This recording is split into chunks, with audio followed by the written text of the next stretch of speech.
the first woman rep for Nyeri County. This is way back in 2009 when we reached out to social groups, uh, Zawamama. And what we looked at the time is single parents, especially single mothers who have children of school going age. And what we did is that at the time, because this was a campaign, and I'm not afraid to share this, we looked out to these people and the women groups, and we said that whenever the children were going back to school, this is a campaign strategy at the grassroots level, but it could work in terms of reaching out with grassroots mobilization where whenever those children are going back to school, we could get them through partnerships with different local organizations. We got these children going back to school, a goodie bag for shopping, back to school shopping, and we were able to distribute it to the single parents. And those single parents then became the advocates of Honorable Priscilla Nyokabi's message that she's running. And if you're able to reach women and youth at that level, they become the advocates of the message that you're passing. And that was very effective. She was elected and I believe that in the same way, these are groupings when you speak to their hearts, they will carry your message along. So, from a civic education perspective, from a messaging perspective, these are the people that I believe we can reach out to. The other strategy I believe that we could deploy is to use chairmans and nowadays, every social grouping has a chama, including men. And if we are able to speak to the leadership established mediums or media, as it were, the simple messages through WhatsApp, memes, and other things like we've seen, we can be able to succeed with grassroots packaging. The other thing, we need to study the case of Botswana. Botswana as a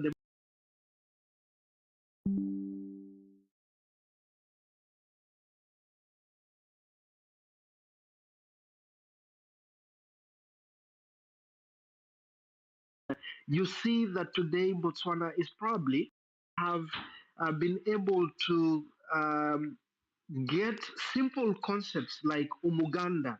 If you have been to Rwanda and you have seen how the last Saturday of the month they are able to mobilize the whole population to get together and do civic chores as a community.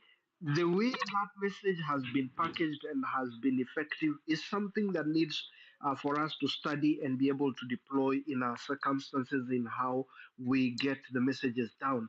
And again, the case of Rwanda, if you look at how they've been able to mobilize their people to get the community around basic governance concepts that have been deployed by the government to be able to get the citizens more responsive, more engaged. I think those are lessons that we can learn and deploy in our country, and that will be progressive and very fast, considering how much we have developed in terms of permeability of technology and the information age in our country. On the second question, again, I think what we need to do is to, like they say that Kenyans have been very effective and very efficient in terms of how we pass, how we influence other countries. Like you've seen when the Gen Z revolution came up, you've seen how Nigeria, you've seen how Ghana, you've seen how Uganda, countries like South Africa are trying to um, get themselves on. And I think what we need to do is to stop the kind of grander and great speaking and ideas that we try to deploy in our electoral processes and go simplistic. That, for example, the Constitution envisages that the elections results are declared at the grassroots level at the polling station level. All these are other ideologies that we have brought for ourselves, saying we need a national tallying center and bombers. It is really misguided and a lofty ideology that does not serve our ends as a country.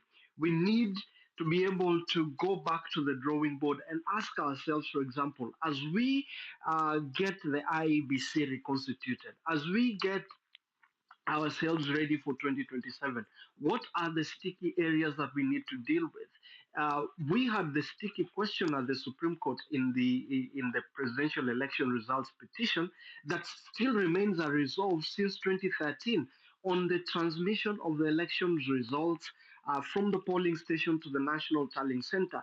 And there is a whole illegal question of the chairman of the IEBC being the national returning officer for the presidential elections. Again, these are concepts that we need to ask ourselves and review.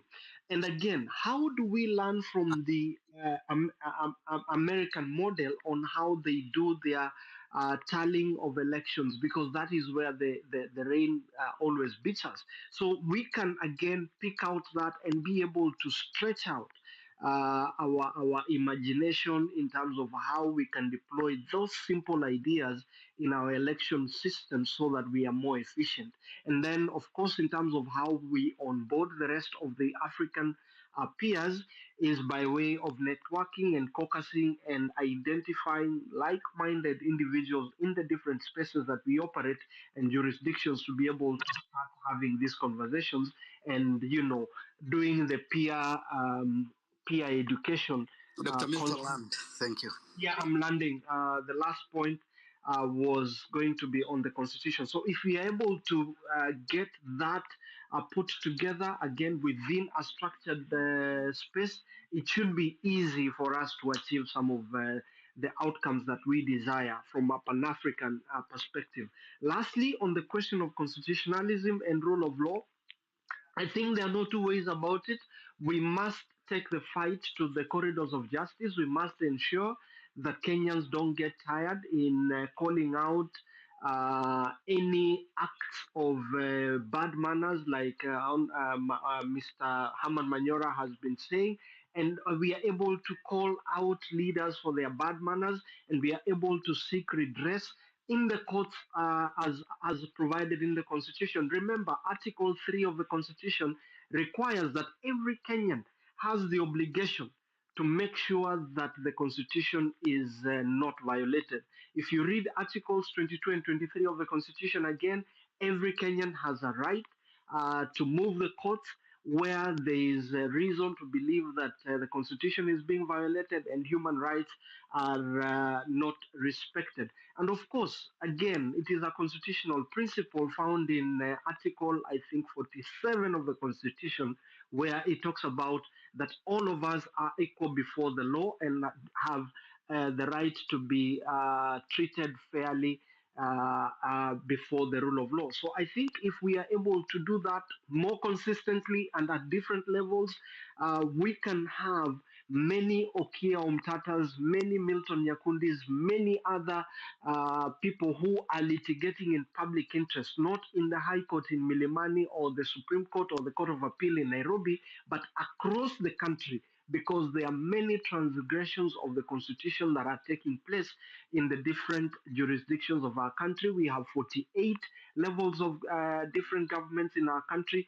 We need to make sure that we are having many more people coming out and saying, hey, this is unconstitutional, this cannot continue to happen, and we need to call it out. If we are able to do that and collectively mobilize and marshal the resources in terms of the personnel that will be able to do that, then we should be able to get our country to move to the next level. And that would be one of the most efficient ways of disrupting the status quo. Because right now, those in power believe that they can trample on the people because the people will, at the end of the day, be running to them to beg for alms and begging for their children to go to school and begging for their kin to be treated in hospitals. And that is something that cannot be allowed to continue. In the interest of time, I land at that point.